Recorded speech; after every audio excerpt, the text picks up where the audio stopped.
Welcome to another Spearo Heroes episode. This is the Father's Day mission. Um, we are out here again at the lake with the family, and first up, on this first drop, I'd seen a school of shad, and I don't shoot a lot of them, but if there's a good specimen that comes through, I'll take one now and then. And here comes a fatty. So these fish are super bony. I believe they're in the herring family, and so they're a pain to kind of deal with the bones unless you pressure cook them, but smoked, they are really tasty. Here's a tear off from a drum that some of my accuracy issues are still here. You'll see that in this episode. If I was 2 inches high last time, I'm an inch high this time, and it shows up. Here's just another miss right over the top, and on this drop I'm in some submerged trees, and I grunt in a good carp, and the carp really come out of curiosity to the grunts. I believe the drummer, I'm making the sound like they do, but the carp come in often. Be careful when you're diving among trees like this. There are lures and fishing line all over them regularly, so make sure you have a knife or two on you.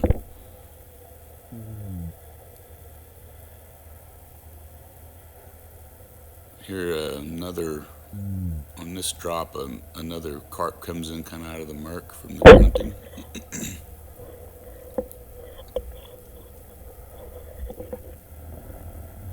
And on this drop, catch a drum running along the bottom and secure it quickly.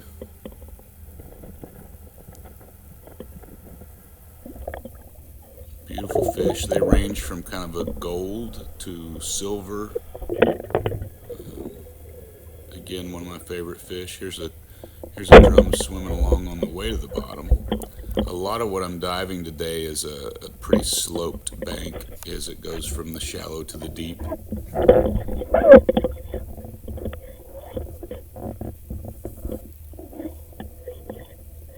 I got, I believe, 8 drummed this day. A few small ones and a few really good sized ones. Several mediums. And here's one hanging out there kind of a ways. I close the distance and decide to shoot the smaller one for some reason, or at the smaller one. And go ahead and miss it too. So that whole drop was kind of messed up.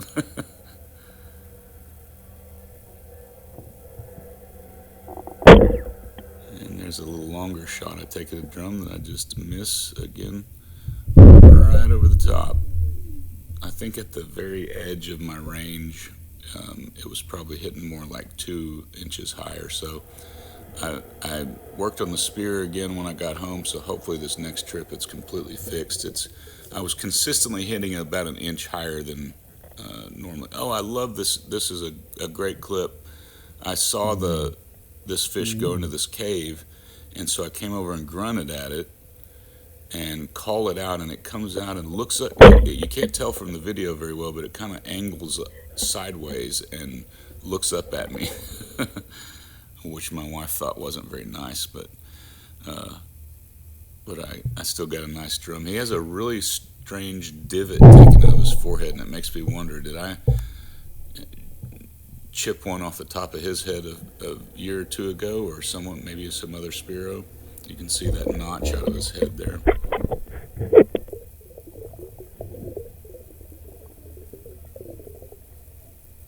And there's another nice drum.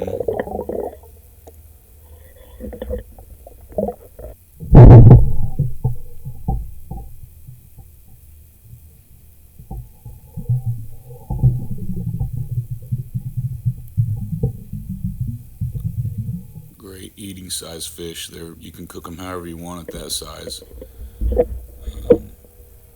When they get over about 2.5 pounds or so, they start to get kind of tough. If you don't want to overcook them.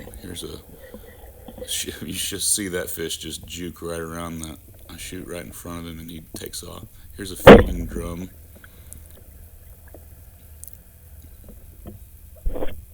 He was kind of they eat a lot of crustaceans and crawfish and clams and lots of zebra mussels. They're actually one of the only predators to a zebra mussel, so they're good for the lakes. Um, Again, that shot is probably an inch higher than I was aiming. Here's a shot of the stringer to this point. See a good lot of fish already.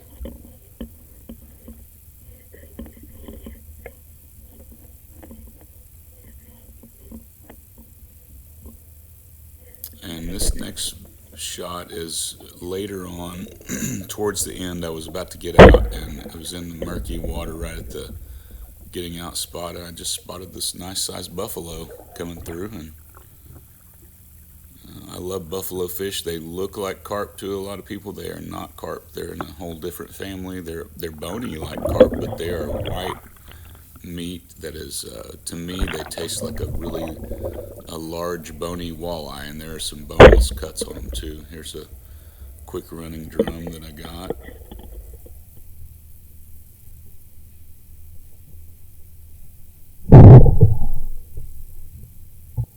Just schwack that one.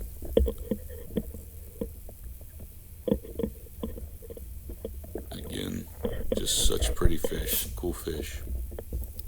Called all sorts of names here.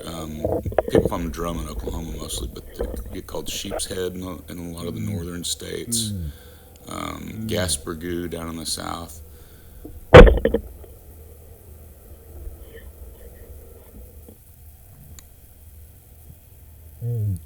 We have absolutely tons of them in our Oklahoma lakes. Here's a shot at a drum I believe I missed next to that weird hatch thing from the last video.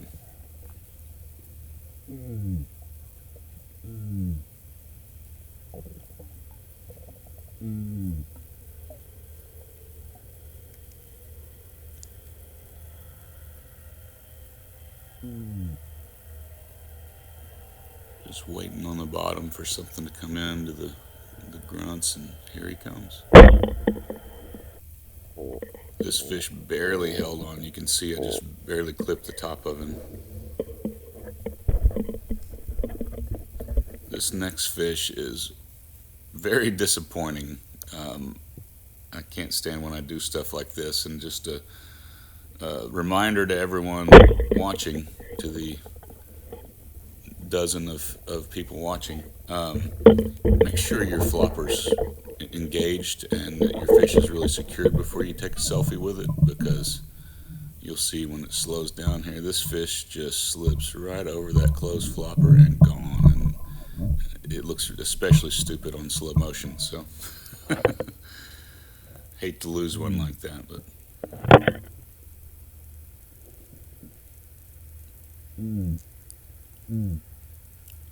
I love hunting along these rocks, and just gives you somewhere to kind of hide and wait as you grunt and see what comes in, and you find a lot of the drum and carp feeding along the rocks, and the drum eat those zebra mussels. Like I said, here's a nice carp that came in. They are just such pretty fish, and in my opinion, like I said, just highly underrated.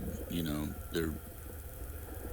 and I need to do a cleaning video. Here's a wrap up of some of the fish I got for the day. Again, it was an awesome Father's Day trip. So thankful my family took me down there, and here's just the wrap up video of the spot we got out. And abundant fish. So, and again, like I said, nobody's after these. Here's a little bit of a catch and cook at the end. This was a good size, 3 pound plus. This is a turkey roaster size pan that we steamed on a bunch of our garden vegetables, and it was just awesome. My youngest son and I ate the entire thing. So thanks for watching. Come back and see us next time.